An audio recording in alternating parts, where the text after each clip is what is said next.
This meeting is being recorded. Oh, okay. Ready to go. Okay, thanks. Yeah, well, welcome back, everybody, or welcome, Sunny. So as I said last time, what I was going to try to focus on this time is actually mostly reading translations, mostly by Douglas Duckworth, of text by Ju Mipham. And I mean, he has a complicated system. It has things in common with Gelugpa and things that are very different and critical of Gelugpa. Last time I was, the time before, I was pointing out that actually, 600 years later, he had the advantage of having the opportunity to study Tsongkhapa's teachings and understand them. Of course, many people did, and they didn't all take advantage of it. But it seems to me that he actually understood what Tsongkhapa was saying, and actually agreed with some of it, and was able to sort of incorporate it rather than just ignore it and go off and say, make your mind blank or something like that, right?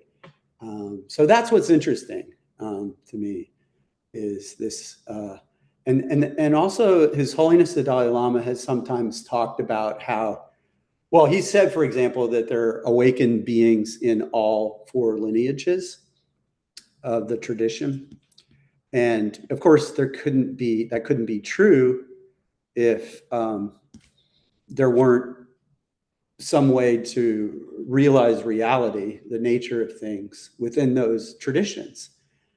And if you look at it from deep familiarity with Gelugpa teachings or Tsongkhapa's teachings or other teachings in that lineage, and not familiar with other parts of the Tibetan Buddhist world, it can seem like that would have to be impossible, because they're very specific ideas about the role of analysis and conceptual thought and the path, and also how sutra teachings relate to tantra teachings, and how the second turning of the wheel relates to the third turning of the wheel, how Madhyamaka relates to Yogacara.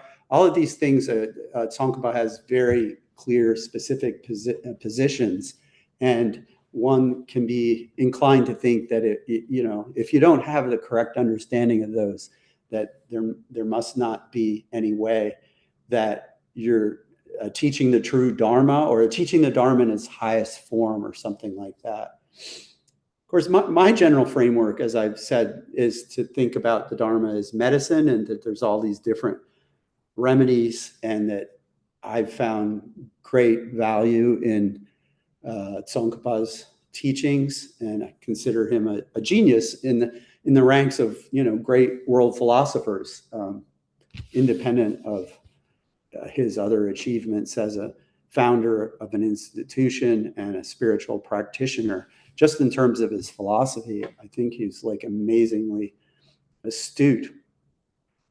But other, there in the Dalai Lama's way of understanding, which maybe goes a little beyond, the medical metaphor, he wants to claim that great teachers, great scholars may disagree about the words, but ultimately don't disagree about the meaning. He said that many times. So he doesn't mean by that all religions are true, or that all philosophies are pointing at the same truth, but just have different words to say it. He means something more narrow than that. He means that very often there are semantic differences, or ways of using language to point at things that are beyond language, that are sharply different from one another, but then in practice don't seem to really add up to something so different as you would think. Yeah, something like that. I also heard this saying, it's just worth mentioning, that in the Gelugpa tradition, we look at, there's the basis, the path and the fruit, right? That there's all these things that exist, and there's a spiritual path for perfecting ourselves, and then there's the culmination in fully awakened Buddhahood. And that Gelugpa tradition tends to frame things or look at things or set up their way of explaining things in terms of the basis. So that's where, we live. and therefore it focuses on explaining the Dharma in a way that's accessible, I think, to people who are oriented towards trying to make sense out of things, right? Having a clear, rational explanation of what the Dharma means. I don't think anybody's better at that than Tsongkhapa. But then, at least the saying is, and all these sayings, just have maybe some bit of truth in them, but not the whole truth. In the Kagyapa tradition, it said then that you're looking at things from the point of view of the path rather than the basis. And that the Nyingma tradition is looking at things or framing things from the point of view of the fruit. All right. So I just throw that out there because I'm not going to try to parse it right at the moment, but all of the traditions are going to teach something about basis, path, and fruit. But what do they take as the main basis of discourse? Okay, so just for example, in Mahayana Sutras, there are many statements such that there are millions of world systems within a single hair or a single speck of dust and so forth, right? That. And there are many other statements like that, which point in the direction of the inconceivable nature of the universe, right? And some people, looking from the outside at the Gelugpa tradition are like, well, it's clear that the Mahayana Sutras are designed to blow open our idea that reality can be encapsulated in our rational ideas about how things exist conventionally, right? You can't easily put together the idea of conventional, reliable knowledge as understood in Gelugpa and put that together with the idea that, in fact, conventionally, there are millions of world systems within even a speck of dust. It's not, yeah. Yeah. But anyway, you see my point. Yeah, so there's different ways of talking. So this is what I was saying is that in the Nyingma tradition, there's three main great thinkers that we have reference to. Rongsomba, we'll call him Rongsum Churgi Sangbo, also known as Dharmabhadra, sometimes Dharmabhadra being the Sanskrit for Churgi Sangbo, who lived all of his life in the 11th century. So he lived in the time of Atisha, the time when the Dharma was being reestablished in Tibet. And then there was Longchen Rapjang, who lived in the 14th century. So his lifespan overlapped with Tsongkhapa and Tsongkhapa's teacher Rendawa, although they weren't contemporaries. He was actually closer to Dolpopa, the Jonangpa teacher, I guess, in terms of his generation. And he was a great tantric teacher of Dzogchen and systemized the Nyingma ideas of how to organize the tantras and practice them. And I'm not going to go into that. I have read some Longchen Rapjang with Jeffrey Hopkins a long time ago, and it's very mystical from my point of view and not very philosophical. And there are a lot of terms evoking the vastness of space and the spaciousness of mind and the primordial Dharma Dhatu. And there's many, many terms for talking about the fundamental purity of all things, but there doesn't seem to be, and inviting us into this kind of experience, but not a philosophical presentation of how to fit that together with other things from my point of view. But anyway, he's considered like one of the greatest of the Nyingma tradition. And then you have Mipham, who lived the second half of the 19th century into the early 20th century. So he's like, basically, I was just noticing that Mipham died 1,000 years after Rongzong Chögyal Sangpo was born. There's 1,000 years between the birth of Rongzong and the death of Mipham. And yet, they're really the two philosophically important Nyingma teachers. There's many other Nyingma teachings. You must be aware, right, that Nyingma is full of treasure texts and people who, find texts written in Dakini language or something inside statues or walls or buried Dharma treasure that was left by Padmasambhava and so forth. And this is a huge thing. And these texts are practice oriented, right? They're not philosophical texts.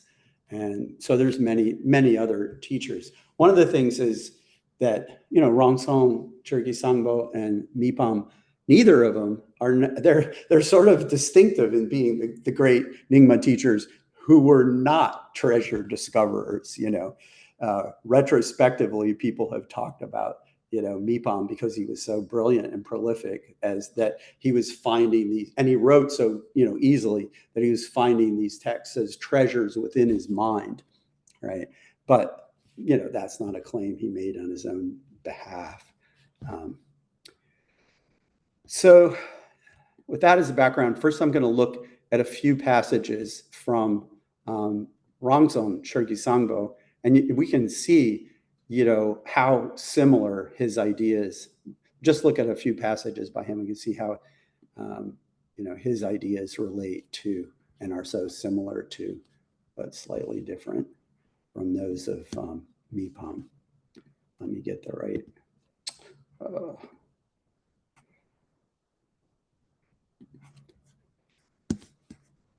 Window.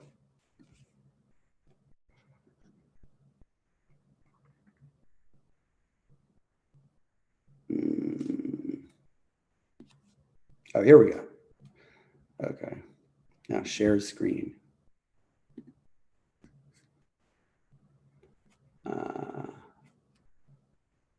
Let's see. Allow app to see your screen. Select Windows screen.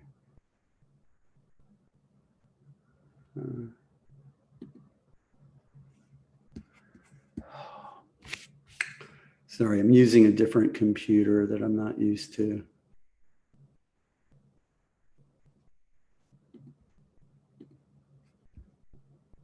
The browser is preventing access to share screen. Okay, well, that's a technical problem that we didn't solve before we started the new computer.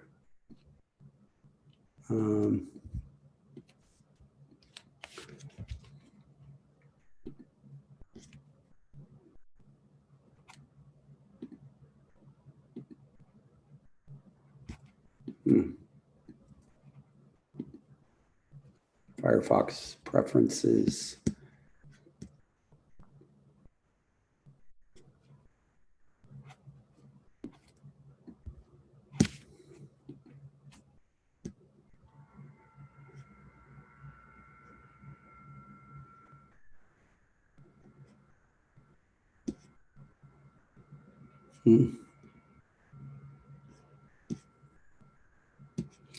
Yeah, permissions,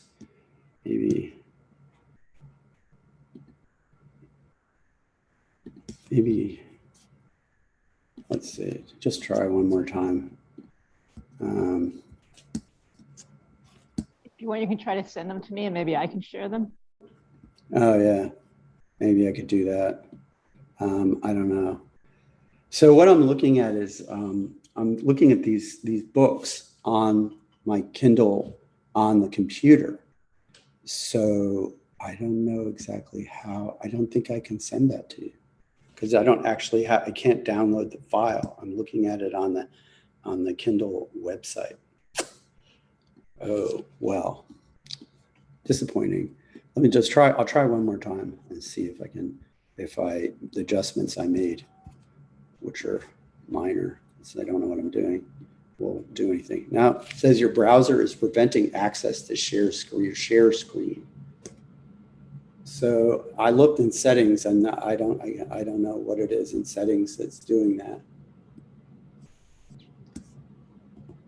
Okay, so I'm stuck. I don't think I can share my screen.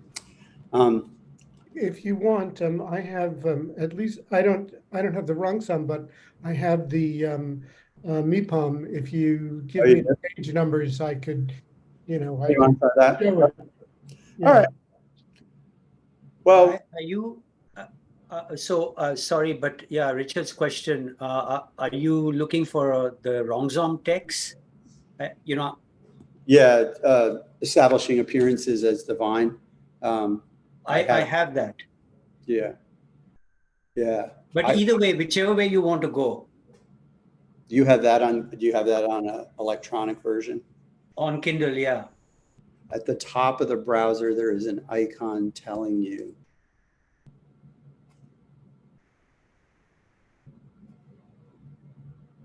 I don't know what that means, the top of the browser. I don't see. Let's see. Oh, I see what you're talking about.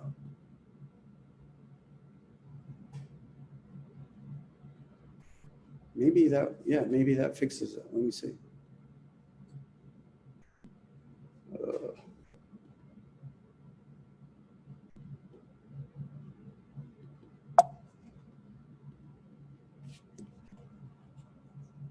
Nothing is happening. Your browser is still preventing access.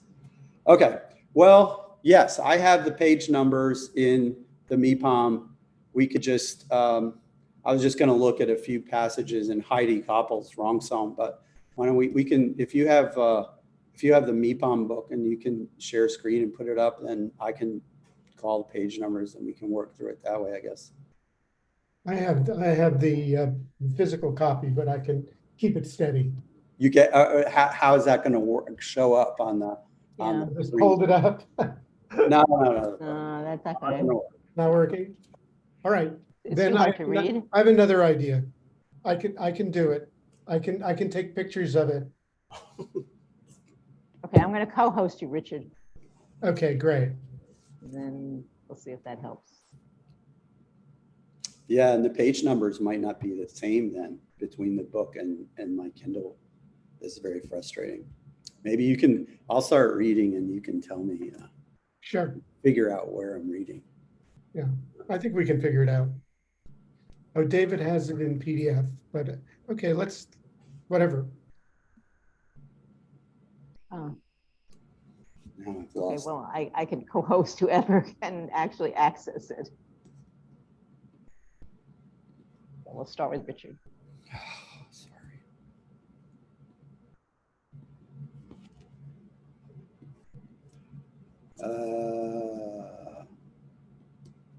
Okay. Oh, here I am.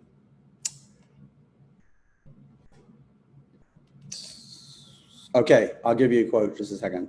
I've got my so in my version I'm going to look at page 103. Let's see.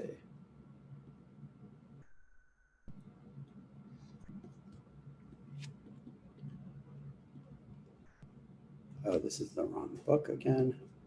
Oh my God. There we go. Yeah. Okay. Just one more thing. Somebody suggested that David has a PDF that he shares the link on in the chat, and then we can all look at it that way. We can open up the link. Can you do that? Yeah, let's try it. We can try it. Chat. We're in. So David, you want to try to put the link for your PDF, or if there is one? It's got my markups in it, and it doesn't have page numbers. It's a converted PDF. I can put it on the screen if you'll tell me a Okay. quote. Just give me a Okay. quote so I can locate it. Yeah. All right, I'm Right. going to co-host you.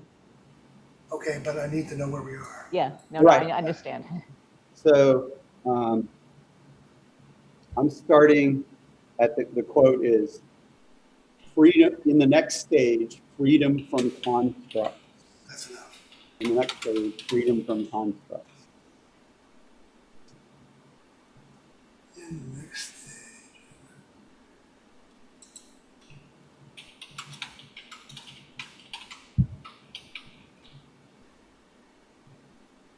This is Duckworth, right? There we go. Okay. Got it? Yep. Hang on a second. I'll share it. Give me a second. Let's see how that works. Oh, the book is John Gurn Mipham, His Life and Teachings is the name of the book. And in the title of the book, Mipham is spelled without an H. It's just,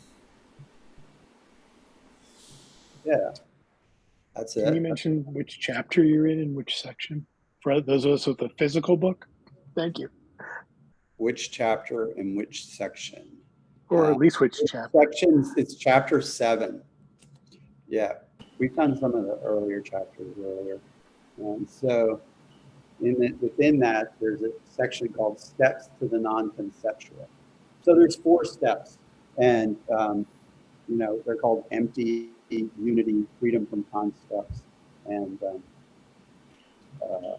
equality. So I'm not, these are like, this is the path that he's laying out. And I'm just going to start with the 3rd one. You can get the idea just from looking at part of it. In the next stage, freedom from constructs, we come to understand that things being empty and things appearing do not have a different meaning. So, I mean, this goes back to the idea that, dependent arising and emptiness cash out as the same thing. Other than different modes of expression or different ways of conceiving reality, we see that there's actually no difference between appearance and emptiness. So you recognize that an object being empty as a property separate from that appearing object is simply a linguistic or conceptual distinction, and there is no such distinction in reality. So this is important. It doesn't seem to be saying anything that's different from Gelugpa or contradicting Gelugpa as far as I can see, but there is really this emphasis on the idea that appearances are, it's just like, the Heart Sutra says form is emptiness and emptiness is form. Well, when the, Gelugpas will interpret that as saying, form is emptiness means form is empty of inherent existence, and emptiness, it doesn't exist apart from forms and so forth. But of course, that's not exactly what the text says. It says form is emptiness, emptiness is form. And the thing is, in a sense, you could say that, well, they're taking this they're taking it more literally. Say form is emptiness, emptiness is form. These appearances and emptiness are actually exactly the same thing, right? And they're distinguished only by linguistic or conceptual distinctions, which in Mipham's way of understanding it, linguistic and conceptual distinctions are important, but they're not reality, right? And so we have to go beyond this idea that there are things and then there's emptiness of things, right? Because it's the same.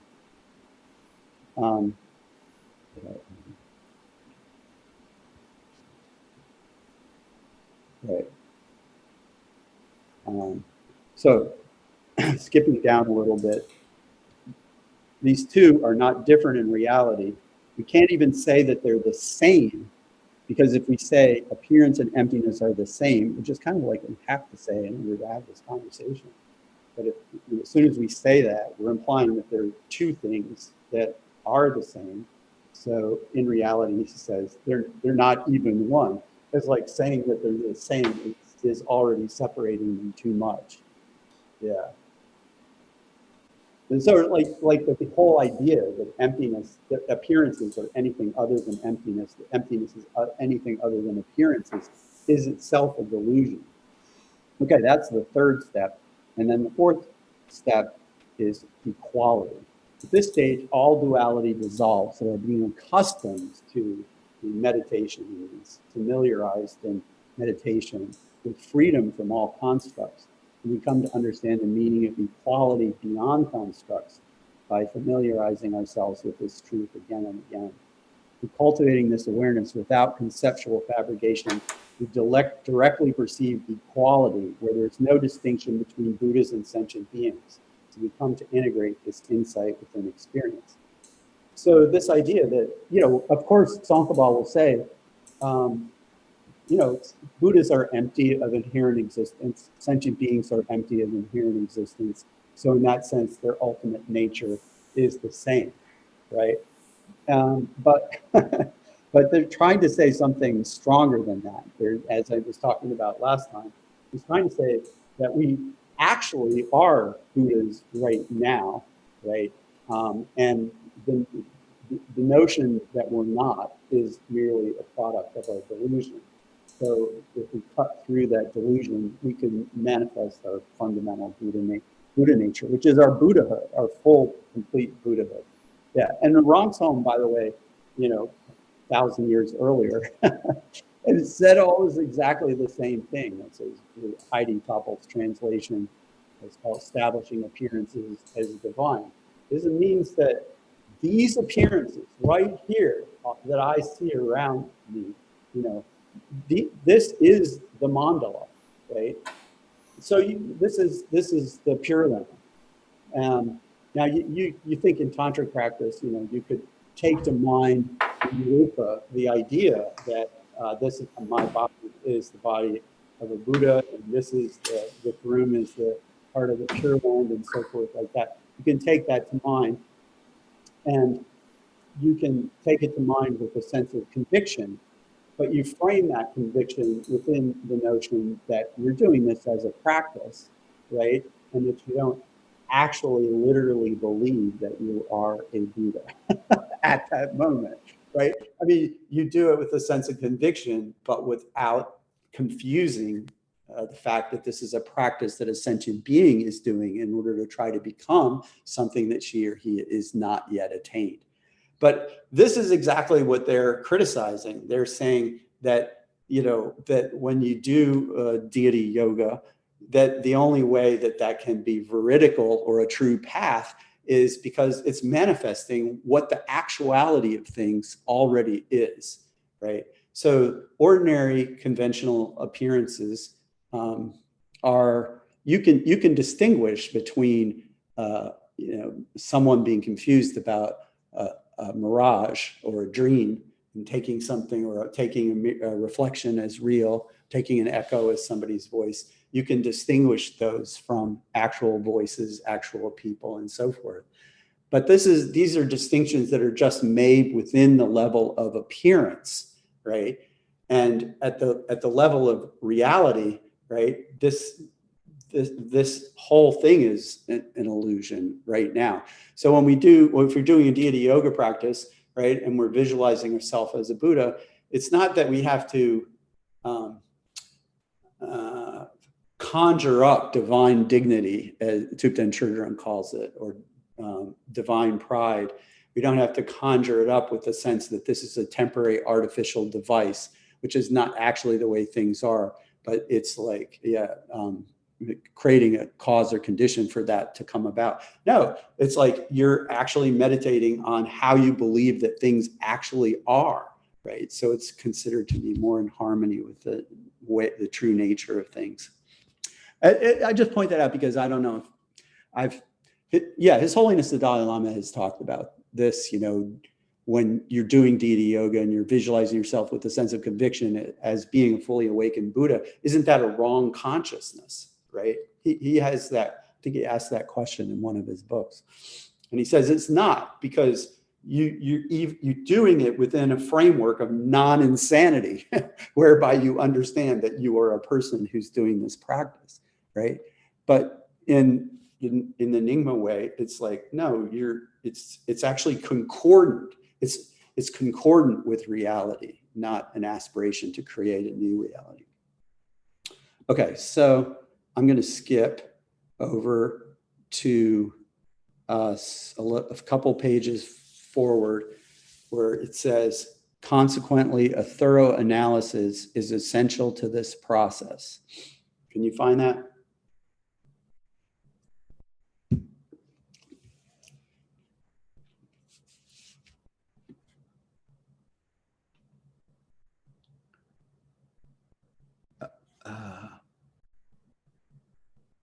That's it. Consequently, a thorough analysis is essential to the process. Even so, while careful analysis is necessary in preliminary stages, concepts must be eventually overcome in the end.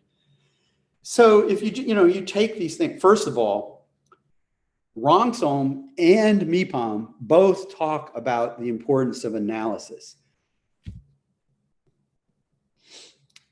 Rongsom wants to use analysis to convince us that all these appearances right here are the Pure Land, right? That's the way he uses systems of reasoning that derive from Indian traditions to try to convince us of that. Whereas Mipham, when he says, yeah, thorough analysis is essential to the process, what he means is the same kind of reasonings that Gelugpas use, the reasonings of things not being one or many, and the same kind of deconstructive analyses of fourfold analysis, or the seventh Chandrakiri's sevenfold analysis of the person. All these same kind of analyses. This is what Mipham's talking about. He's when you read him talking about analysis, you can see that, yeah, he's well aware of Rongsom, but he's really basing himself on Tsongkhapa's idea about understanding and realizing emptiness through analysis. But at some point, the conceptual structure needs to break down for a non-conceptual experience to take place. Well, of course, and Gelugpas are saying the same thing. So what's the difference? That you start out with conceptual analysis, you realize emptiness, you get an understanding of emptiness, you're realizing it conceptually, but then you have to go through some further process to transcend a conceptual understanding. Well, the difference is that Tsongkhapa insists throughout the Great Treatise on the Stages of the Path to Awakening, he quotes the sutras over and over, trying to prove to us that what it is that you realize in meditation is exactly the same thing that you've been reading about in the books and studying about and debating about and analyzing and understanding conceptually and then meditating on, and then you realize this in a direct non-conceptual way. And it's the same emptiness. It's not some other thing, right? But it basically outside of Gelugpa, generally speaking, whether you're talking about Karamba or you're talking about Mipham, people disagree with this. They think that emptiness, as we understand it, is a conceptual construct, and that it is, you could say it's an ultimate truth, but it's a similitude or a kind of a categorical ultimate truth. It's categorized as an ultimate truth. It's not actually the actual ultimate truth, because the actual ultimate truth is nirvana. It's something that it transcends any words or concepts or expressibility, right? And Tsongkhapa will say, well, of course you have an inexpressible non-dual experience, but you still can say what that experience is an experience of, and it's an experience of emptiness. And then the same emptiness you were meditating on. Yeah, but other people disagree. That they think as soon as you say, oh yeah, that was emptiness, and that was the emptiness of inherent existence, that's no longer the real ultimate. Yeah. So I actually was present when Douglas Duckworth, who wrote this, was talking to Geshe Yeshe Tupke, and they were having a conversation in Tibetan, and Duckworth was trying to understand the Gelugpa point of view. And this was the thing that was stunning him, you know. He had never heard before, because he'd been trained in Nyingma. He never heard of this idea that, you know, that the non-conceptual realization on the path of seeing would have the same object that your conceptual constructs would. Because the whole idea for them is that, you know, concepts and reason are stepping stones to be left behind. They're part of the problem. Buddha doesn't have them. You know, nirvana, the experience is free of conceptuality, free of elaborations or constructs or whatever you might say. Well, yeah. Okay. So he says down below on that same page, or minus in the same page, what comes about through conceptual analysis is a semblance, something, Jatun means something concordant with, or a semblance of the meaning of the non-conceptual, an approximation that's supposed to give way to a genuine non-conceptual realization. The semblance of the non-conceptual is the place where Mipham pivots between a determined analytical certainty, that is to say, all the stuff that he's borrowed from Tsongkhapa, and an unbounded dimension of experiential insight. That means all the stuff he got from Longchenpa and the mystical side of his tradition. You see what I'm saying? He's like, you know, he has Tsongkhapa's stuff all operating up until the beginning of the path of seeing, essentially. But what we're trying to do is get to a nirvana experience whereby you're just really leaving all of that behind. Yeah. So Pete goes on and talks about this kind of, I don't know, say synthesis or layering or fusion. I'm not sure, you know, these two different kinds of approaches of both philosophical analysis and then mystical experience, and how do you relate these two to each other? And Duckworth tries to argue that, you know, each kind of approach has its limitations and potential drawbacks. People can get caught up in analysis and not ever really have experience, right? Or people can think, I'm not gonna think about any thoughts because they're too complicated and discursive. I'm just gonna make my mind blank. He doesn't, you know, he's saying they're pitfalls in either way. And so he's in that way, he's sort of celebrating Mipham for, he says, one might see how the wedding of these two approaches, conceptual cultivation of a semblance of non-conceptuality, and then the direct experience of non-conceptuality, it's an effective means to bring forth genuine insight. Okay. So I don't know, I think you can get a picture from that of what we're dealing with. Okay, now I'm skipping quite a bit forward to a place where it says, according to Mipham, the position that nothing ultimately exists. So you can search for that.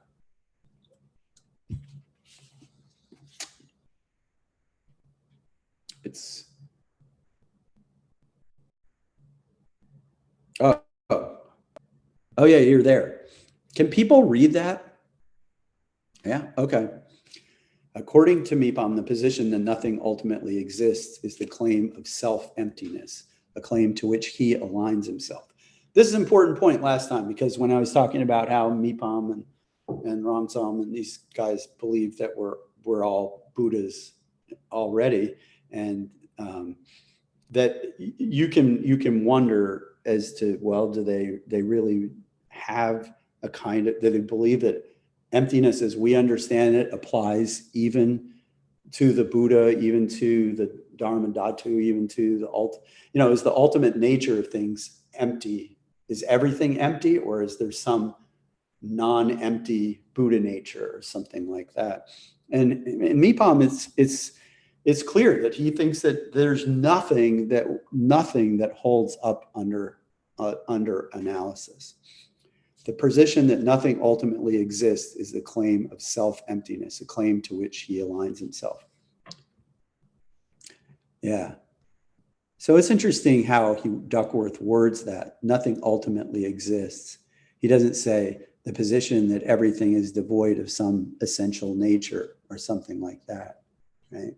But I mean, this can be interpreted as a correct statement from Tsongkhapa's point of view, that in the ultimate analysis, you can't, demonstrate that something exists, things exist in conventional terms. So anyway, I guess the point that I was pulling out is that he's a self-emptiness person. He's not aligned with the other emptiness people. With this claim that everything is empty from an ultimate point of view, he avoids this extreme of eternalism. On the other hand, to not deny the reality of what does exist conventionally, like saying that tables and chairs do not exist in ordinary perspectives, or that wisdom and divine monoliths do not exist in the perspective of sublime beings, that would be to fall to the extreme of nihilism. So this is a statement of how he's avoiding, how he's his middle way, right? And it can be read as completely consistent with a Gelugpa point of view, right? But within it, there's some nuance or difference. So the way he makes the statement about avoid, self-emptiness is a little bit slightly more radical seeming than the especially, the kinds of expressions you get in Gelugpa when people say, well, when we talk about things being empty, we're not saying that those things don't exist. We're saying that they're devoid of some inherent nature. So Mipham, you don't get, he does mean that and says that sometimes, but he's perfectly comfortable saying that nothing ultimately exists. For example, there's a big discussion in Mipham about, Tsongkhapa's claim that when we say a pot is empty, we mean not of water, but of its own nature. We mean that a pot is empty of inherent existence. And he's saying, no, what you mean is a pot is empty of pot. And then, like Gelugpa looks at that and says, well, that sounds like an extreme of nihilism right there, because he's saying that a pot is not a pot and that a pot doesn't exist. And so that's a nihilistic extreme. So, but he probably doesn't think anything like that. When you say that that say let's say the person, this person, Guy, doesn't inherently exist, but conventionally I do, right? This way of Gelugpa way of teaching like that is careful to avoid nihilistic pitfalls, right? But it's not so careful to cut hard against our innate tendency to reify. Because, as was pointed out by the fifth Dalai Lama in his guide to meditating on emptiness, people can make the mistake of people don't know, nobody's heard of inherent existence until they come to a Dharma center, right? And then somebody tells them about inherent existence, and they go, oh yeah, there's this inherent existence. Oh yeah, but inherent existence doesn't exist. So it's like, yeah, I was here, I'm doing my stuff, and then oh, I realized that there's this inherent existence like a hat on the top of my head. And then, I'm going to use reason to knock the hat off, and voila, I'm, back to just like I was before. And the conventional reality of things, just as they appear, it seems to have been saved by Tsongkhapa's emphasis on conventional, reliable knowledge. I think you probably follow me. Yeah. Whereas if you read Nagarjuna, right?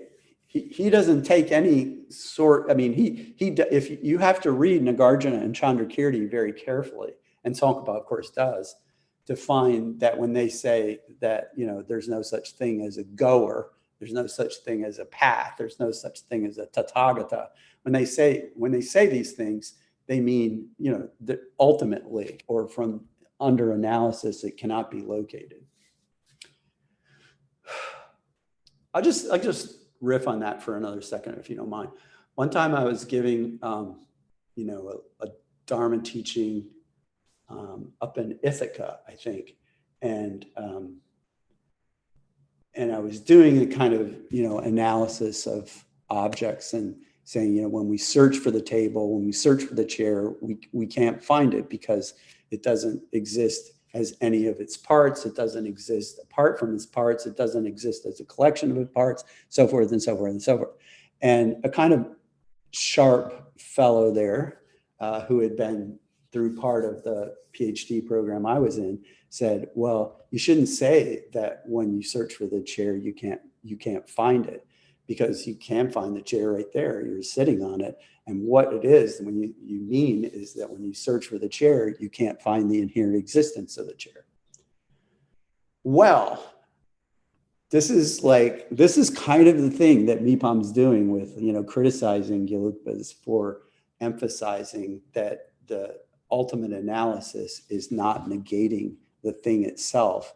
It's negating something other than the thing itself. This is not how we look at it in Gelugpa, but that's how Mipham looks at it. When you say that in the ultimate analysis is not negating the thing, it's negating some other thing. What's that other thing? The intrinsic existence of the thing. Well, whoever heard of that? What it's negating is the thing as we know the thing, as we take the thing to be, as we've experienced the thing, as we grasp onto the thing, as we believe in the thing. That's the thing that we refer to with the words, and that thing is negated in the sense that it's not findable under ultimate analysis. Now, the way it isn't a contradiction from, of course, from a Gelugpa point of view. You can always explain these apparent contradictions. Tsongkhapa quotes Chandrakiri saying, this is a quote from Chandrakiri, our analysis is intent upon finding the nature. What that means is that when you do ultimate analysis, it's not that the doing of ultimate analysis, like looking for the chair or the table as one with their different from its parts.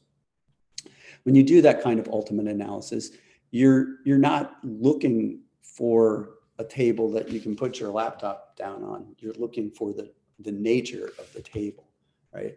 But you don't, if you say, oh, I'm not looking for the table, I'm trying to find this other thing called the nature of the table, right? Then you sort of lose the point that that everything as we take it to be falls apart under ultimate analysis. Okay, I think maybe you get the point. Okay, and then the second part of this, on the other hand, to deny the reality of what does exist conventionally, like saying that tables and chairs do not exist in ordinary perspectives. So the Gelugpas are all in with them there, right? He's saying, yeah, of course, tables and chairs exist conventionally from the ordinary point of view. And if you said they didn't, that would clearly be a nihilistic point of view. And then he adds in, or that wisdom and divine mandalas do not exist in the perspective of sublime beings. So what he's doing there is setting up the fact that Mipham believes in two totally different kinds of conventional valid cognition. Conventional reliable knowledge. There's conventional reliable knowledge as we know it, which is reliable about how things appear. And then there's, what do you say, authentic, reliable cognition, which is the cognition of Aryas.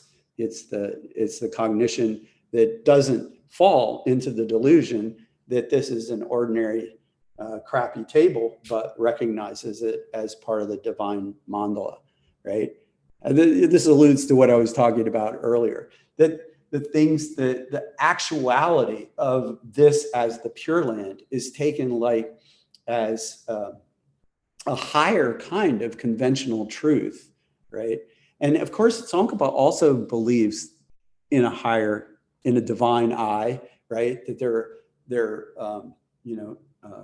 Buddha superiors, and I mean Bodhisattva superiors, and Buddhas who all kinds of things appear to them that through their purified minds that don't appear to us, right? So in that way, they're similar, but what he's saying is that that way that superiors see things, it's actually the way these things are right here, right now, and we just fail to see it because we're not looking into how these things really are. We're just looking at how they appear. Okay, yeah. So, and he has this little chart that follows. He says that this guy Botrel, who's Mipham's main commentator, makes this argument that both Gelugpa and Jonang are actually other emptinesses, which is so shocking from a Gelugpa point of view, right? Because we consider ourselves the self-emptiness people par excellence, and the Jonangs are the other emptiness people who cling to some sort of absolutification of Buddhahood. But, you know, this is the rhetoric of the Mipham Nyingma lineage, that the Gelugpas are actually negating something other than things themselves. They're negating this other fictional thing, inherent existence, right? Yeah. In Mipham's tradition, all phenomena are empty of themselves. So that's the real self-emptiness. So, you know, this is like what I was talking about at the beginning about the Dalai Lama saying philosophers, you know, and great practitioners can disagree about the words, but maybe they're not really disagreeing about the meaning. And you can see how, you know, what he's using each Gelugpa tradition and Mipham's tradition are each making certain choices about how to say things so as to avoid certain kinds of subtle pitfalls, right? But it's not really clear that they mean anything different to me, anyway. But you know, Mipham doesn't say that, and of course neither does Tsongkhapa. So he has this little chart here of Jonang, Gelugpa, and Mipham's Nyingma, and let's just look at the bottom part where it's talking about Mipham. So there's this distinction between the categorized and the uncategorized, right? So the categorized are what he was talking about, the semblance or the conceptually constructed, right? Phenomena are empty of inherent existence is a concept, right? That's a stepping stone to an experience of phenomena as empty of any kind of conceptual differentiation whatsoever, right? So that's why he has this sort of two-stage thing. This idea that there's something like a categorized or semblance ultimate, which is different from the actual ultimate that you realize in nirvana or the path of seeing, however you say it. This idea isn't just made up in Tibet. I mean, it has roots that go back early in the Madhyamaka tradition, at least. Bhavaviveka talks about this, you know, because how do you get from a rational syllogism-based analysis that concludes that things are empty of inherent existence, and could that conceptual idea, object of realization is an idea, how can that idea be the ultimate truth that's real, the actual realization that liberates you from cyclic existence? It can't be, but it can't be. In Bhavaviveka, that's why there's this distinction between the I don't know, some people call it the enumerated emptiness, enumerated ultimate truth, or the conceptualized ultimate truth. And here he calls it the categorized ultimate truth versus the uncategorized. Yeah. And then if you look at the type of negation, you can see, you know, Jonang is an implicative negation because they believe that the negation of unreal phenomena implies something else positive, and that is the absolute Buddhahood that is the only real thing. Whereas in Gelugpa, you know, the type of negation that emptiness is a non-implicative negation, because absent of inherent existence doesn't imply some positive thing in place of that. And Mipham actually agrees with this idea that it's, and then not everybody does, by the way. You can find in Kagyapa plenty of people who disagree with this idea that emptiness is a non-implicative negation. So in this way, Mipham, and I've noticed a couple other things in studying this, that there's certain ways in which Mipham's Nyingma, because it swallows everything that he's understood about Tsongkhapa and then incorporates it into his Dzogchen system. Because of that, in some ways, it's more like Gelugpa than a lot of Kagyapa teachings are. Oh, yeah. So on the next page, he says, Mipham's presentation shares some features with that of the Gelug tradition. Can you see that?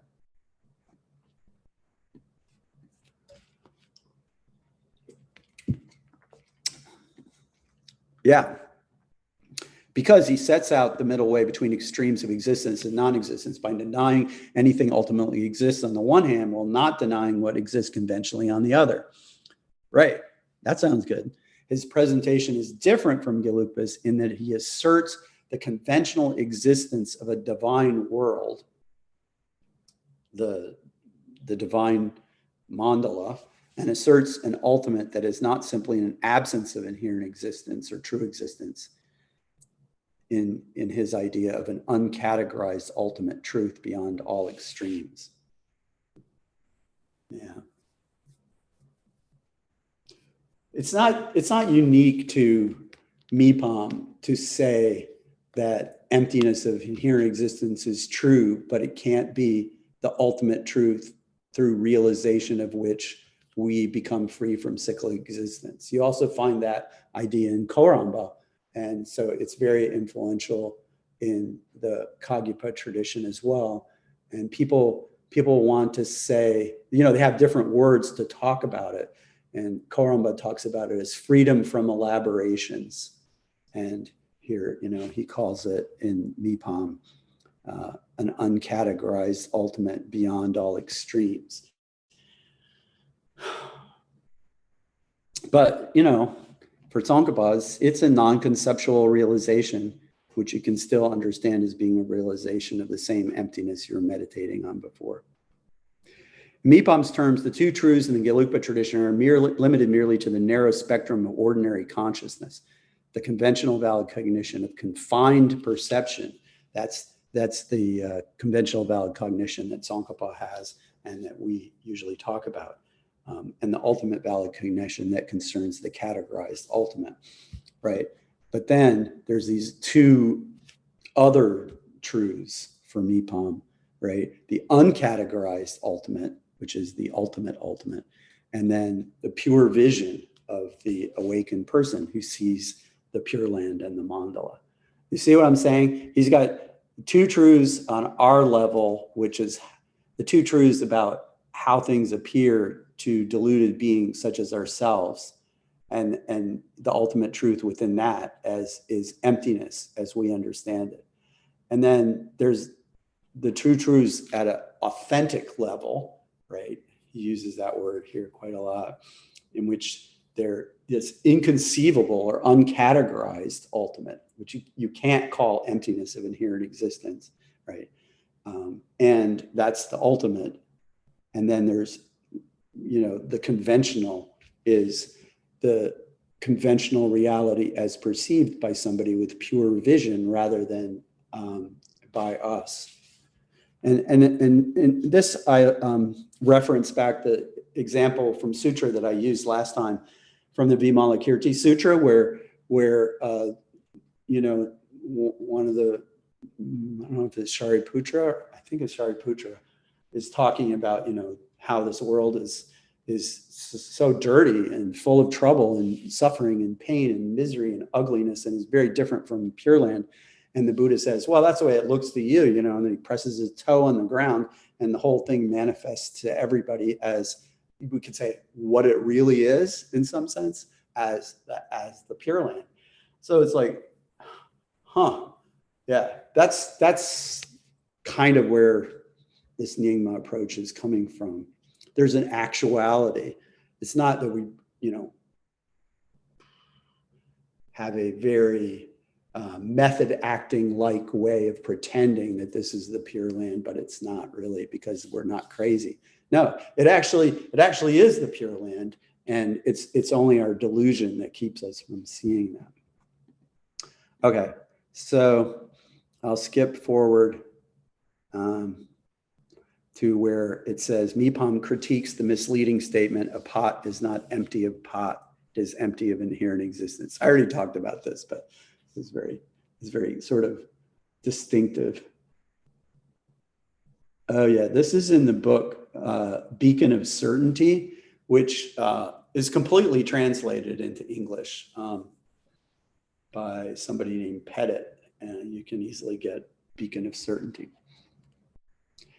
So Mipham critiques the misleading statement, a pot is not empty of pot, it is empty of inherent existence, by distinguishing the proper way to understand the negation of pot's inherent existence from a mistaken understanding that takes the pot and its lack of inherent existence as two separate entities, right?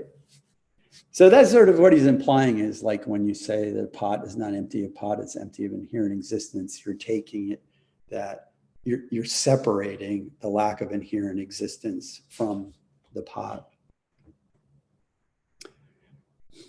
A phenomenon is emptiness of inherent. I don't think that Tsongkhapa's own writing, from what I've read of it, is too vulnerable to this criticism. But anyway, he says a phenomenon is emptiness of inherent existence should be understood precisely as that phenomenon is emptiness of its own essence.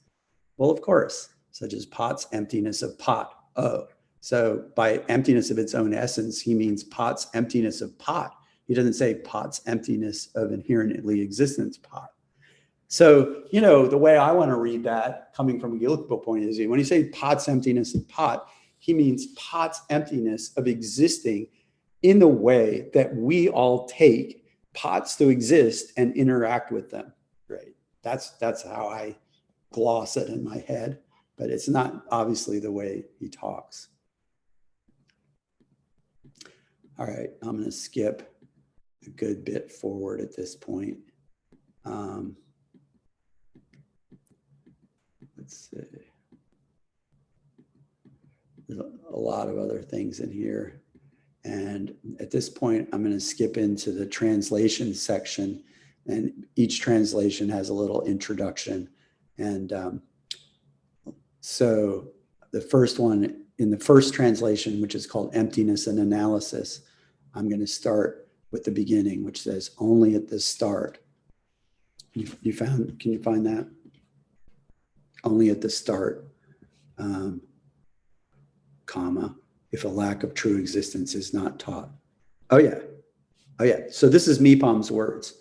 Only at the start, if a lack of true existence is not taught, there will be no method to eradicate the beginningless habit of mistakenly apprehending entities.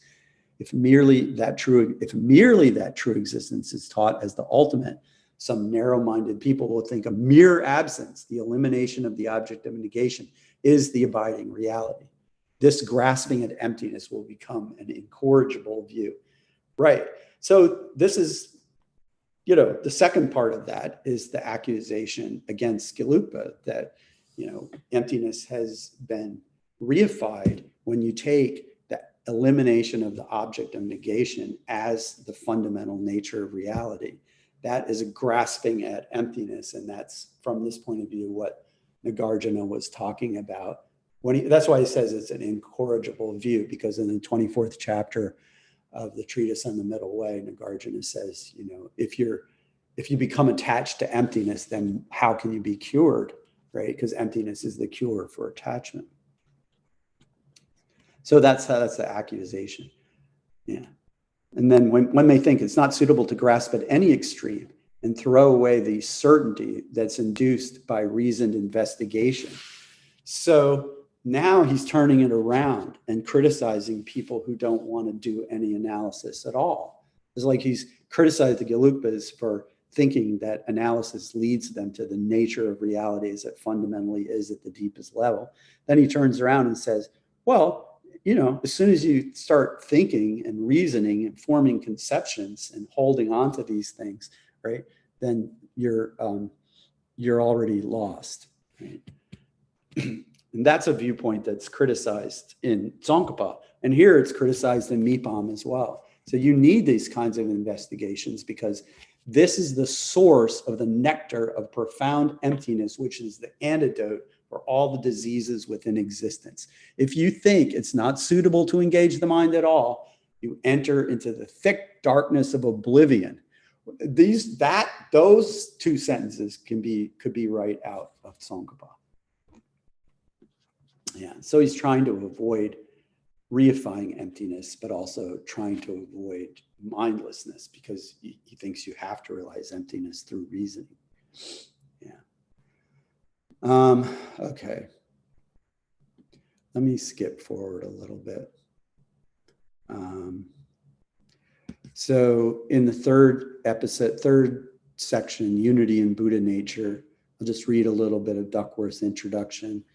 I don't want to spend a long time on the wheels of Dharma, but so some people, of course, Tsongkhapa says the second wheel of Dharma, turning of the wheel of Dharma, is definitive, and the first and third are subject to interpretation, right?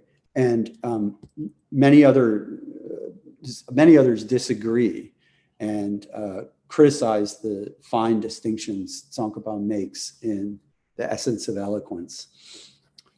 So Mipham's take on it is that the emptiness taught in the middle wheel, in the Perfection and Wisdom Sutras, and the qualities of a Buddha taught in the last wheel of Dharma, or the nature of mind, the nature of the Buddha nature, that these are both definitive.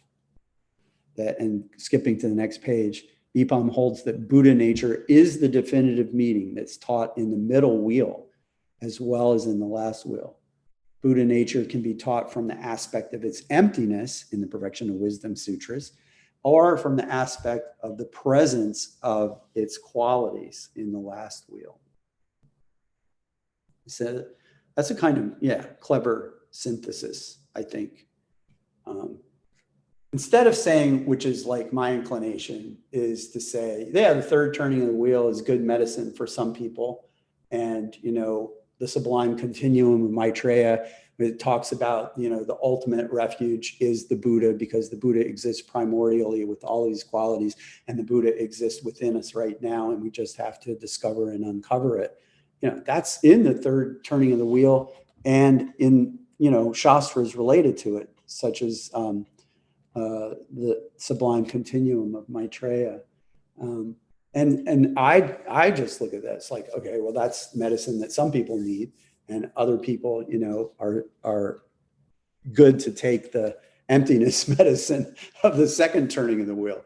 Mipham is trying to have it both ways, and to say these are two ways of talking about exactly the same thing. So that's what he says.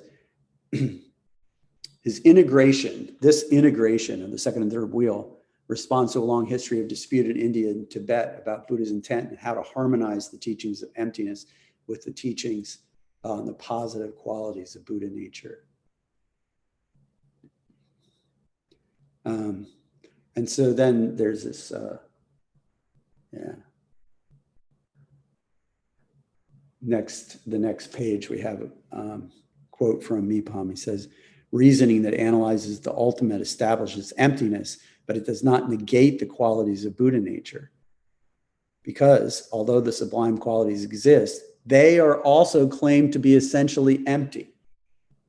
That's what I'm saying. So he's not saying that, Buddha nature is all good because it's the one non-empty thing, which would be, a Jonangpa claim.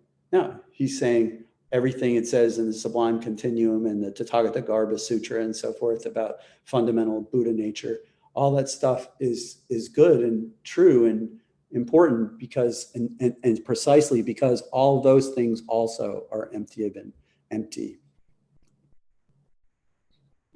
Which of course, you see my point. That's why this interests me. If I don't get very interested in the Jonangpa teachings. When you have somebody who keeps insisting that everything is empty and at the same time is criticizing Tsongkhapa, it's interesting. Okay, I'm gonna skip forward to where he says, emptiness is not simply non-existence, because non-existence is a concept.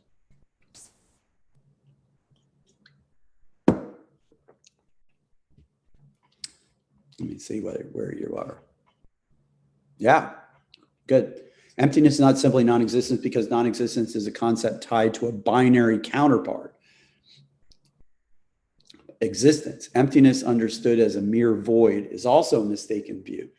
In contrast, the meaning of nothing at all in the middle way is a lack of true nature or essence. And its genuine meaning is emptiness beyond concepts. You see how he's getting these two levels. The categorized ultimate is the lack of true nature or essence.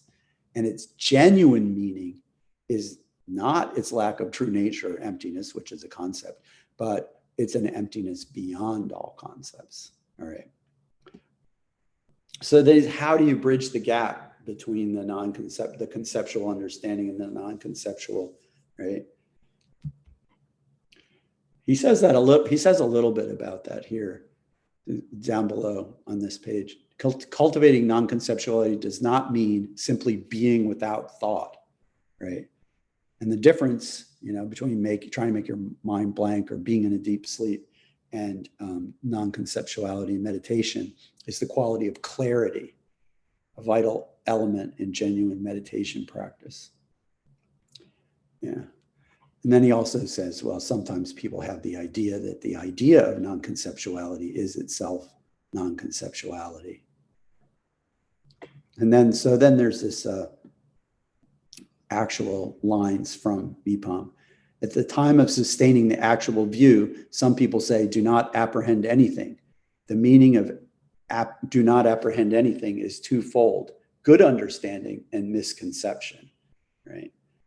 The first is free from the constructs of the four extremes in the presence of a sublime being's wisdom, says nothing at all remains. Apprehending naturally subsides, like seeing an open, clear sky. But the second is the tradition of Hashang, which of course we know that this pretty much is the only person that Tsongkhapa criticizes by name in all of the great treatise on the stages of the path, the oblivion of Hashang, by resting blankly and neglecting analysis, or thinking that any analysis is bad because it's taking you in the wrong direction, right?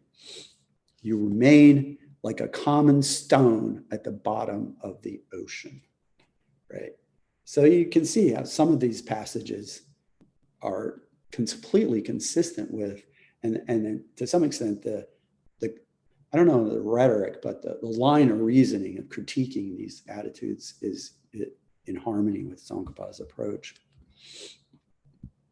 or I feel derived. He obviously, the more you read him, the more you realize that he read Tsongkhapa. So let's see, skip forward to, it says, what is the nature of this reality that is given the name indivisible truth? This is in the 13th translation, which is on the two truths. What is the nature of this reality that's given the name indivisible truth? It's also called the primordial wisdom of luminous clarity, or Buddha nature. The name luminous clarity illustrates it is both free from darkness and having luminosity. It's a name for being unblemished by obscurations and also having the cognitive quality of wisdom. And then he gives this example. Skip down to the example. Example of these two, awareness and emptiness.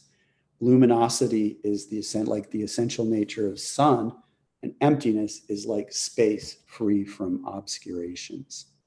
A cognitive quality, spontaneously present, and its nature is unconditioned. This expanse, the unity of awareness and emptiness, is naturally pure without depending on anything such as effort on the path. Moreover, untouched by the faults of either conditioned samsara or the one-sided peace of the unconditioned. It's the great purity. Yeah. So you can find when, His Holiness, it talks about the mind of clear light and the emptiness of the mind of clear light existing primordially, and how these things work in Guhya Samaja. He says things that are very similar to this, right? Very similar, except that he never says, as all the Nyingmas will insist, that the actual fruit of this is fully present right now. Yeah. But then, okay, just step back from it a second and you think of like, okay, what difference does it make? Because the Nyingmas obviously know that whether it's present right now or it's just only present in a potential form, you still have to do all kinds of practice in order to make it manifest. You see what I'm saying? If I'm really a Buddha and just don't know it, or if I have complete potential to become a Buddha, but I'm not one yet, either way, I have to do almost all the same things. Like, and you can see that when you read, I feel like I need to sort of wrap this up. So I want to skip forward.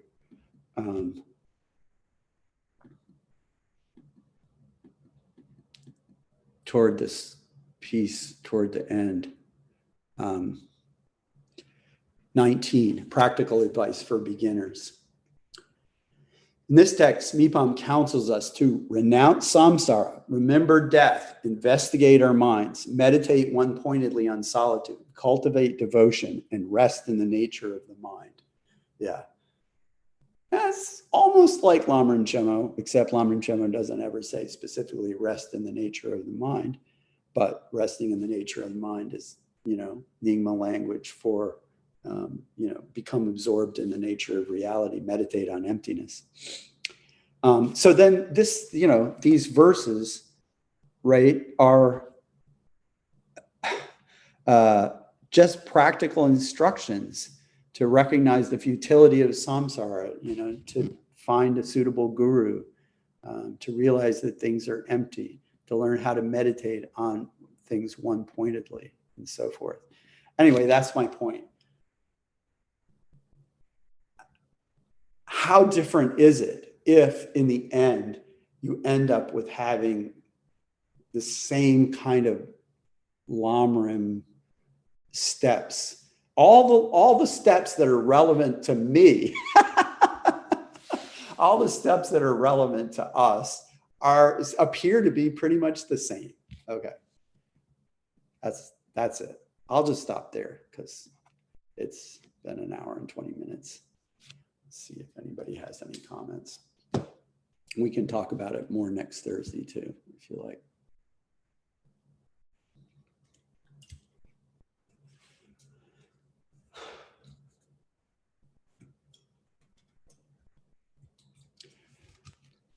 Mipham thinks one of the and all of these, the whole Nyingma tradition from Rangsom to Mipham and past, they don't agree with Tsongkhapa that the difference between sutra and tantra is merely a difference in method. They don't agree.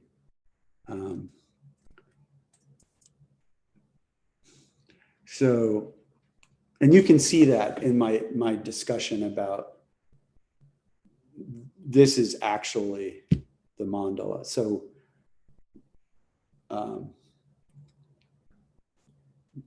yeah, the realization that the appearance, the coarse appearance of these things is delusory. In Gelugpa, it's like, yeah, these things have a coarse appearance because they are coarse. And we have reliable conventional knowledge about how all this stuff works, right? In Nyingma, they're saying, well, this whole level coarseness is clearly shown as a mere product of delusion. Why? Because when you're free from delusion, you're seeing the world in a completely different way. And that way is how that world actually is, right? At the conventional level, right?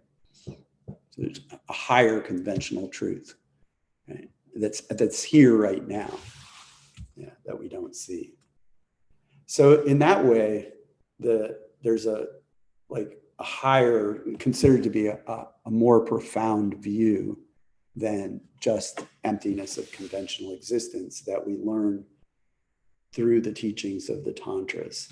and pretty much all, it's not just, the Great Perfection or Mahamudra or any of these non-Gelugpa explanations of how to become a Buddha, does take the point of view that tantric teachings are not merely different in method, but also have a more profound reality that they reveal.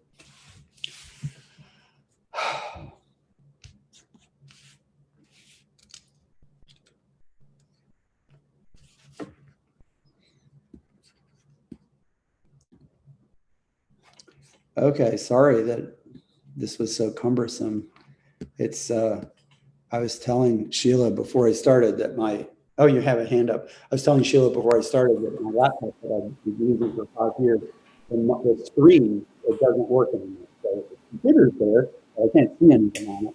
So I'm geared up to work on a different laptop, and everything is, not configured in a way that allows it to go through it. Okay, Richard. Hi. I have a lot of questions about Mipham. Maybe some of them aren't things that you talked about here that I read about. So maybe next Thursday. But there is one thing I wanted to ask, which is, and forgive me and please correct me if I don't understand this, because I am pretty new to all this philosophy. If I understand Tsongkhapa's position correctly, it's one of not about emptiness, and the arguments regarding emptiness. It's one of non-implicative negation, which is that inherent existence is refuted, the end. We're not implying anything. We're not implying anything positive. And I think I understand that, and I understand why he's making that argument, because it really does mean for me that really things are empty and that nothing is established.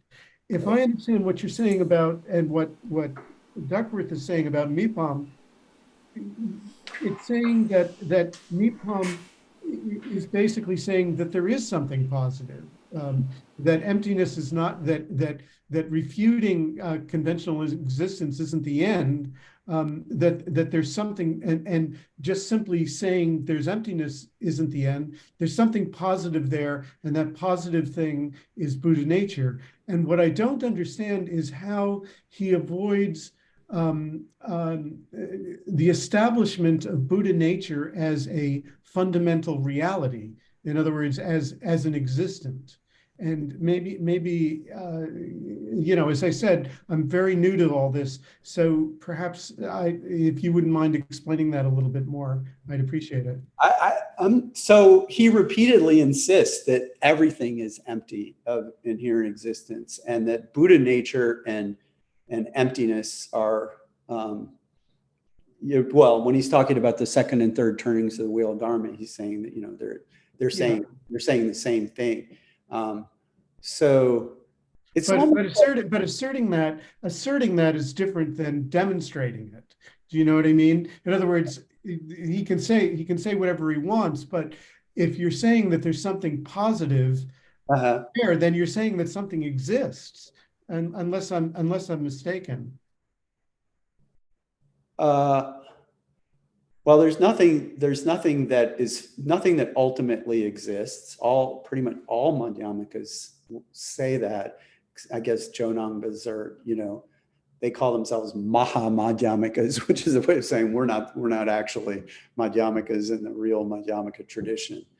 But so he's definitely saying that there's nothing that ultimately exists. And I guess from a Gelugpa point of view, you could critique Mipham by arguing that by talking about the divine mandala as being the actuality of how these things are right now, that he's kind of somehow I don't see him as reifying Buddha nature. I'm trying to understand your qualm, because from my point of view, it's like, okay, so let's suppose we have a Gelugpa vision of what it means to be a Buddha. If you're a fully enlightened Buddha in the Gelugpa way, right, not necessarily following Chandrakirti, but following what Tsongkhapa's tradition says, what a Buddha's mind is like, it's not that you see only emptiness and all emptiness all the time, right? All phenomena appear to you, and in terms of your own perspective, the conventional phenomena that appear to you are the mandala of the Pure Land, and so they're the conventional. The existence of things that aren't emptiness hasn't been refuted. It's just that the self-appearance, what appears from Buddha's own point of view, includes both emptiness and pure conventional phenomena. Do you see what I'm saying? And so that's never understood in Gelugpa as being an implicative negation, and it's. The difference in Mipham is just that he's saying, those pure conventional phenomena are that the authentic conventional phenomena that are right here behind the veil of delusion right now. So it's hard for me to understand how that goes in the direction of reifying Buddha nature. I know that some traditions, everything is derived from the Jonangpa lineage and stresses the third turning of the wheel as being superior to the second turning of the wheel. Clearly seems to me to have that kind of pitfall to it. But at least as far as I've read, I don't see that in Mipham. Okay. I think I need to read more of it. It's something that's a little confusing to me. On a practical level, I get your point about it being medicine and about people needing to hear it. I'm still struggling with the logic that Mipham has, but I get your basic point. Yeah, this is a good book to start with, I think. Duckworth has other books about Mipham, and he's not the only one who's written good books about Mipham now. There's a lot of stuff in English. I think this book is a particularly good one to start with because he's pretty well, it includes translations, but also kind of Duckworth's attempt to explain Mipham to us, which I find helpful rather than trying to figure it all out myself. Okay, let's see, David. Oh no, I think Rob is first. Oh, okay, Rob. I couldn't tell who was first between you. He's ahead of me. Thank you for having me. I'll just be real quick. I know this isn't topic oriented, but I did want to say that I was a student of yours in Central Michigan University way back in 2008 or 2009 when they first offered the Buddhist 101 course or the intro. And I still have the book. I still have the Andy Carr book. And I just wanted to say, I saw your name pop up on my email, and I thought I really have to, see Guy one more time just to say thank you for getting me into it. Andy Carr's book. Is it called what? Contemplating Reality or something like that? Yeah, Contemplating Reality. Yeah. So I just want to say thank you. That book is not either Gelugpa nor is it Mipham, right? No. It's like it's definitely hardcore Kagyapa, and absolutely. Yeah. I agree. Well, I'm sorry, I don't remember you, Rob. But it's interesting that you have Andy Carr's book. Yeah. That's great. I just like I've come full circle here in my life, and I've been a full-time practitioner for a long time since then. So I just figured it was a good opportunity for me to say thank you and for getting me started on the path. So yeah, Andy Carr's book is like I wrote Introduction to Emptiness, explaining the Gelugpa point of view, and then I read Andy Carr's book, and I said, this is just like my book, except it has a completely different explanation of what emptiness means. Oh, it's fun. Okay, now let's That's hear. all I have. Yeah, no, thanks for coming. Yeah, Yeah. David? This may be a big thing to say and it may be too facile, but for a long time I keep coming back to the idea that you can't really get your arms around the Gelugpa view, the Gelugpa method, without doing both Madhyamaka and Vajrayana. And that the mistake that's made is that they split them. To me, they're a unified whole. And if you look in Vajrayana, there is things are, ultimate truth is beyond words, thoughts, and expressions. Yeah. So it seems to me the genius of Tsongkhapa's system, which is, as far as I can tell, unique in the world's tradition, is to make a clear separation between the view and the practice. The view is Madhyamaka. Yeah. Everything is empty. Yeah. No compromise. Right. But I know I'm here in samsara and, I'm stuck in conventional existence and I got to claw my way out of that. And it doesn't help me just to jump there because this is where I am. And that's where Tantra takes us. Except that Tantra is dealing with the things that are beyond words, thoughts, and expression. And they're performed. It's performative.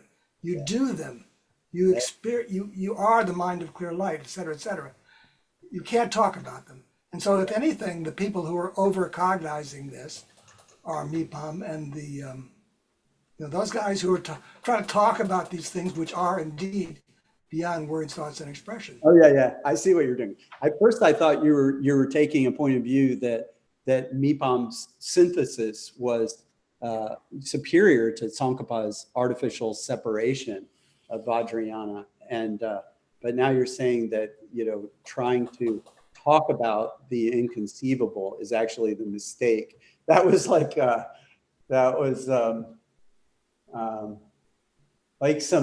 there's a group of people in early China called the Neo-Taoists, and the Neo-Taoists was like a couple of guys at least who said the greatest Taoist was Confucius because he didn't try to talk about stuff that couldn't be talked about. He talked about the things that we could talk about. Yeah. I have another way of looking at it, which is, have you ever tried to read Christian theology? Yeah, I have. Yes, I find it impenetrable. And to me, the reason it's impenetrable is they're trying to talk about and completely, reify things which are just utterly beyond. So this idea of a God as a being, a big guy sitting in the sky, and most of Christian theology is trying to escape from the contorted mess that creates. And I find it impenetrable. And I find Tsongkhapa just absolutely crystal clear because he said, this is the view. If you thought anything existed inherently, there's just contradictions galore, the history of them all the way through to Russell's paradox and Graham Priest has written books about it and so on and so on. Oh yeah. Oh, you're right, Graham Priest. Yeah. A little bit. So yes, this pure view, empty. Everything is empty, but to practice it, Vajrayana, and that's how we get at things which are beyond expression. Well, that way of explaining it fits with Tsongkhapa, right? He in Lamrim Chemo, he goes on and on and on. It's like, I guess, 1,000 pages in Tibetan and 3 volumes in English, and explains everything in detail about the path. And he never mentions anything about Tantra at all until like the last page. And then he said, oh, if you've done all this, then you should find an appropriate guru and, enter into the path of Vajrayana. And then he doesn't tell us about what the path of Vajrayana is at all. That's for another book, another day. But he's written more on it than he wrote on Sutra. You knew that, yes. It's 2/3 of Tsongkhapa's writings are actually on Tantra, right? Yeah. Oh, you have the volume, Lamrim Chemo. Yeah, I know that, and I have read very little of Tsongkhapa's tantric work. Mostly I know Ngakring Chomo, you know, the great exposition of the stages of the tantric path. And I know it because of this incredibly detailed scholarly argument about what Tantra is. And there's so many different interpretations of what makes a certain practice or tradition or text tantric. And, you know, he has his own specific idea, is that it's the presence of deity yoga, and he defends that view against like a whole series of alternative views that we still hear today and other people hold. And so that is the tantric text that I know by Tsongkhapa. And one of the things about it is that it doesn't really teach you like how to practice tantra. Oh, I've read a couple other texts, but that's the main one I've read. So I haven't really studied his you know, guidance on how to practice. Okay, B. Hi. I I apologize ahead of time if I'm misunderstanding something because I'm just jumping in. I kind of heard you say that Tsongkhapa say that what we realize conceptually and directly are the same. Is that what you say? Tsongkhapa says that, and quotes sutra to, you know, prove that which you study and reason about and come to understand and meditate on is that which you ultimately realize. And it is that, it's only by that you attain liberation.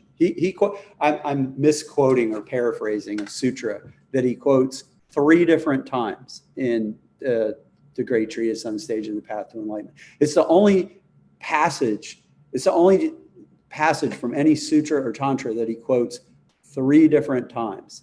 And the reason he does it is because it makes precisely this point. His claim is that obviously there were a lot of people who thought that, yeah, there's all these Madhyamaka teachings about emptiness, but your guru will give you some pointing out instructions, or there'll be some ear whispered transmission that will take place that will completely blow your mind and take you to a different level where you will realize something that's much more profound than emptiness. And he wants to say, that's not the case. He said, the view is emptiness, and that's the view whether you're, you know, doing a sutra practice or a tantric practice. So yes, that's not Mipham's view though. It's Tsongkhapa's view. Yeah. Mipham disagrees. You know, when actually Mipham and all of Kagyu and Nyingma say the same thing, that ultimate truth cannot be spoken, expressed, and all of that. Right. And I don't think Tsongkhapa actually say that the ultimate truth that we directly realize can be expressed, talk about, and all that. In fact, it is very clear that what we conceptually realize is different from, and what we conceptually realize, also what we study and all that, is different from what we ultimately directly realize. It's two different ways of talking. Yeah. So yeah, one way, it's true that there are many sutra quotes affirming the idea. In fact, Mipham talks about that. He says in the sutra tradition, there are 2 ways of talking about the ultimate. One talks about how it's completely ineffable, inexpressible, no words or examples can convey it. And then the other uses various words and examples to try to help us understand it, such as saying that it's like space or something like that. And he's saying, yeah, there are these 2 ways from the sutra tradition of pointing at the ultimate reality.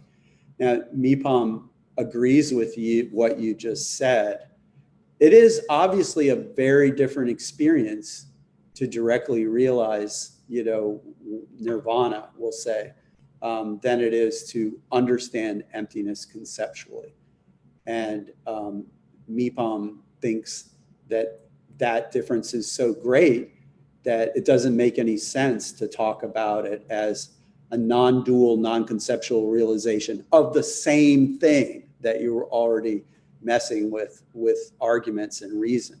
But that is exactly what Tsongkhapa says. The reason we study emptiness and reason about emptiness and analyze things is to get an understanding of what it is we have to penetrate with a non-dualistic, like a direct perception, a yogic direct perception of something that we have first already understood. And if you haven't first understood it, then how are you going to have this non-conceptual realization of it? That's Tsongkhapa's point of view. You don't have to agree, but that's definitely what he says. My feeling is that the other people misunderstood Tsongkhapa. For example, I can talk about chocolate. Now, the chocolate that I'm talking about obviously is different from the chocolate that I have in my mouth and tasting it. That's because you're talking about it from the point of view of the subjective experience. Okay? Yes. Yeah. Well, Because the other school, when they talk about the ultimate truth that is inexpressible, that is what they're talking about. The ultimate truth that is directly experienced. And that Tsongkhapa did not claim, as far as I know, you can actually describe that. You know, the meaning is a non-affirmative negation, but when you experience it, what it is like, I don't think he claimed that you can actually convey that in words. Yeah, No, well, there is truth in that, but there's no concepts or ideas or words that are associated with that experience. It's completely non-dualistic. But more than that, I think the very first student who was talking, I didn't catch his name. He said that, you know, there's something positive in the emptiness. What the positive is, they always like to say clarity. They always like to say the union of clarity and emptiness. Yeah. And then within that, there is love and compassion and whatnot. And in fact, they say that if you realize emptiness, you have realized bodhicitta. And if you realize bodhicitta or compassion, you realize emptiness. You know, the two are kind of interchangeable because the ultimate truth for them is that union is not simply emptiness. Mm-hmm. And in fact, the mind that realizes that, I think for Mipham, he called it the uncompounded mind, which is permanent. That a big head scratcher for anybody who's Gallup trained. So, okay, I'm sorry. Okay, so there's a distinction that Mipham talks about a lot. He says, like, the difference between the second turning of the wheel and third turning of the wheel is in the second turning of the wheel, things are analyzed in terms of as objects, and the third turning of the wheel of Dharma, things are analyzed in terms of mind and experience. And this is like just really struck me when you use the chocolate example, because it's not like, you know, some different object that's not chocolate has appeared in your mouth, you know, when you put it in your mouth. It's the same chocolate that you were holding in your hand, almost the same, you know, it's changing instant by instant, but it's almost slightly melted, right? So it's almost the same chocolate that you were holding in your hand, and now you put that chocolate in your mouth. It didn't turn to something else. No. So when you say it's not the chocolate, it's the chocolate. It's just that the experience of the chocolate is completely different because it's direct perception instead of like something like an idea about chocolate. And that's what Tsongkhapa is saying, that you can have the same object experienced in radically different ways. And that doesn't mean that it's actually a different object. Now, Mipham, as you point out, Mipham and the whole Kagyapa tradition disagree. The whole Nyingma tradition, the whole Kagyapa tradition, none of them are going to agree with that. And in fact, for Tsongkhapa, in his description of meditation and emptiness, they caution that you don't actually meditate on space. That, that is not emptiness. We say like space, just an analogy, but you don't actually meditate on space. And so, yeah, okay, I'm repeating myself here. So yeah, okay, I'm sorry. That's right. I mean, there's a sutra that says that space is the best analogy. I like that you said analogy instead of example. But yeah, it's the best analogy because it's the absence of obstructive contact. And that sort of conveys the idea that emptiness exists, but it's the lack of something that we're expecting. One curiosity actually that I have, one solid question that I do have, I couldn't get a straight answer from any of these Kaki or Nyingma teacher is that for Bodhisattva, for Aya Bodhisattva, on the path of seeing, during meditative equipoise, which means during uninterrupted path and liberated path, yeah, what is their object?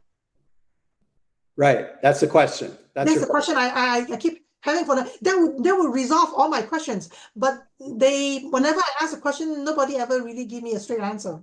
Yeah. Well, no, that's kind of like, that's what I've been talking about is that, okay, so Karamba, who's actually Sakya, but then he influences the whole Kagyapa philosophy. He basically says that it's the freedom from elaborations. And so that's a term that comes from Sanskrit, and it is used, in the Madhyamaka tradition. But he takes that as being like, something that's different from the intellectual understanding of emptiness. And similarly, in different words, but I think that as far as I can tell, the same kind of idea. Mipham is saying that, when we talk about this level of nirvana realization you're referring to, you can't talk about the object as being the emptiness of here in existence. It's the transcendence of any dualistic conceptuality whatsoever. And it's like, I'm like, okay, from a Gelugpa point of view, I'm saying, yeah, transcendence of any dualistic conceptuality. Yeah, but what's the object of that mind that's devoid of dualistic conceptuality? And then, they're not going to say that it's emptiness of here in existence. It is this, openness that's the transcendence of any dualistic conception. And it's not like a blankness. This is Mipham's emphasis. It's not just like a blankness. It's going beyond all words and concepts through the process of deconstructing anything as being able to be grasped onto.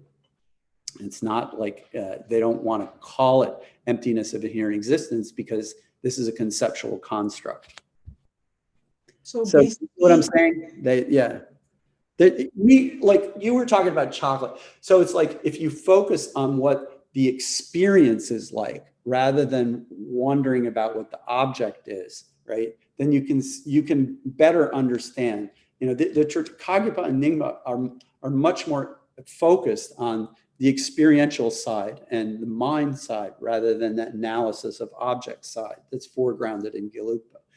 And so, they want to focusing on like your chocolate example, when you focus on the subjective aspect, it does seem like that no idea about chocolate or words about it will prepare you for what it's like on your tongue.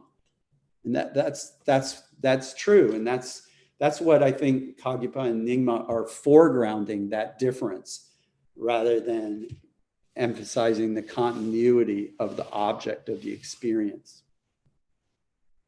Your chocolate example really works both ways. You can use it to explain either side's point of view. Okay, is that all the questions? I can't tell anybody else has their hand up. Okay, well, gosh, that's great. Thanks for coming and paying such close attention. I see Abelardo is here. He was here. Abelardo's Fathom Note Taker. I don't know what that means. Okay. All right. Well, thanks for coming. sitting through that. I'm sorry that it didn't, sharing screen didn't work. But yeah, I really enjoyed going through this material with you, and it's been helpful to me to work through it with you. Yeah. So anybody who wants to come back and talk about this more next week, I'll be here. I wasn't thinking of that I would, I didn't have any particular thing in mind to do, but maybe between now and then I'll think of something. And in any case, this is the kind of stuff we'll be talking about then. Okay. All right. So everybody, we are going to have one more class. I know we've only had 3 scheduled, and we were going to say next week for Dharma office hours, but due to the interest and everybody seems to really be involved in the discussion, Professor Newland and I discussed that we would do the last session as another class. So please come back. Thank you very much. Okay, I'll send an email too to remind everyone. But and thank you, David, for sharing the PDF. That was so helpful. Yeah. You saved the day. Save the day. Okay. All right. Good night, everybody. Good night, everyone. Thank you. Thank you.